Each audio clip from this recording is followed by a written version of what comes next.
مەسرور بارزانی دووپاتی دەکاتەوە پێویستە بەپێی دەستوری عراق بارودۆخی ناوچە کوردستانیەکان ئاسایی بکرێتەوە و دەشڵێت هەرێمی کوردستان لە گشت بوارەکان لە ڕیفۆرم بەردەوامە. ئەمڕۆ مەسرور بارزانی ڕاوێژکاری ئەنجومەنی ئاسایشی هەرێمی کوردستان و سیرە لنۆن باڵێزی ئەڵمانیا لە عراق کۆبوونەوە.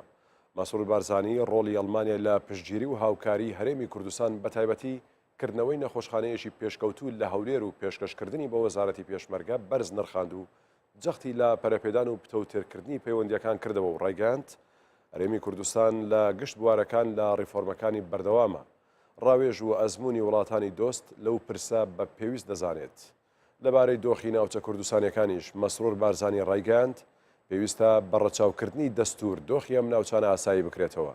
لەلای خۆیەوە باڵێۆزی ئەڵمانیا باسی لەوە کرد کە وڵاتەکەی بە گرنگیەوە دەڕوانێتە ڕۆڵ و پێگەی هەرێمی کوردستان و پشتگیری لە فراوانترکردنی پەیوەندیەکان لە بوارە جیاجیەکان دەکات و لە هاوکاریەکانی بۆ هەرێمی کوردستان بەردەوام دەبێت و هەروەها ڕایگەاند دروستکردنی نەخۆشخانەی پێشمەرگە بەشێکە لە ئەرچی وڵاتەکەمان بەرامبەر ڕۆڵ و قوربانیەکانی هێزی پێشمەرگە.